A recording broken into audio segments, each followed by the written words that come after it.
팩트인사이드 기획보도 우리 곁에 파고든 기후위기 2편.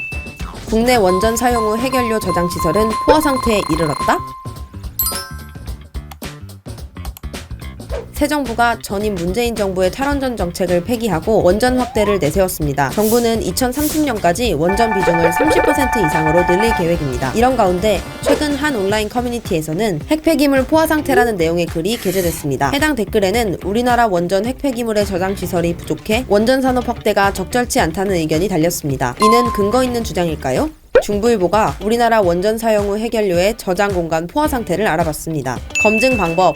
지난 7월 5일 관계부처 합동으로 발표한 새 정부 에너지 정책 방향 내 원전 관련 산업 계획 확인. 원전별 사용 후 해결료 포화도와 그 시점을 확인하기 위해서는 한국수력원자력 열린원전운영정보와 산업통상자원부 제2차 고준위 방사성 폐기물 관리 기본계획을 살핌. 검증 내용.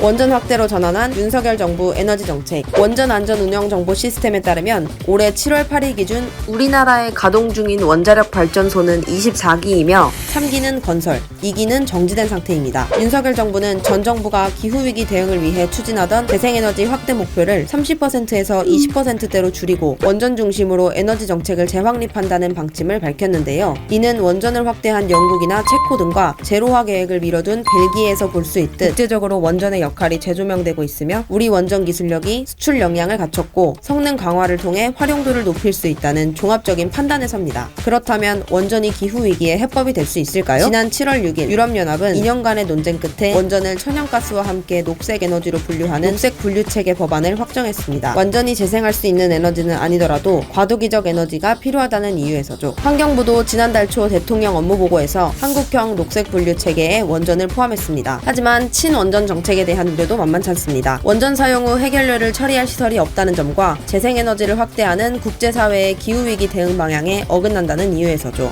지난해 9월 환경단체 환경운동연합은 원전이 기후위기를 더 부추길 수 있다고 지적하기도 했습니다.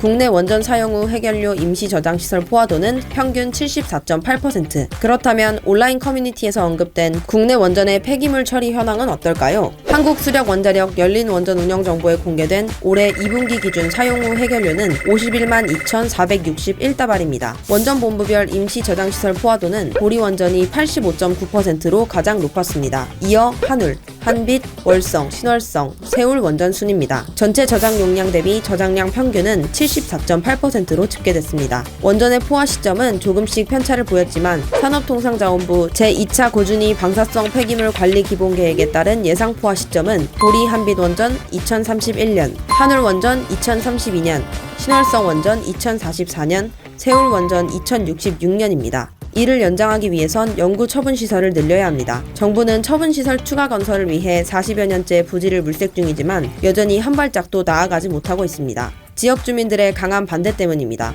현재 원전 폐기물은 해당 원전 부지에 한시적으로 저장되고 있습니다. 검증 결과 국내 원전 사용 후 해결료 임시 저장시설의 저장량 평균은 74.8%, 산업통상자원부는 제2차 고준위 방사성 폐기물 관리 기본계획을 통해 8년 뒤인 2031년 보리 한빛 원전이 포화하고 1년 뒤 한울 원전마저 저장 용량이 포화된다고 밝혔습니다. 따라서 중부일보 팩트인사이드 팀은 국내 원전 사용 후 해결료 저장시설이 포화 상태에 이르렀다는 검증문은 대체로 사실이라고 판단합니다. 윤석열 정부가 2030년까지 원전 비중을 30% 이상으로 늘린다고 밝힌 만큼 고준위 방사성 폐기물 발생량 증가 속도는 더 빨라질 것으로 예상되는데요. 사용 후 해결료 연구 처리 시설 마련이 시급한 상황입니다. 이상 중부일보 팩트인사이드였습니다.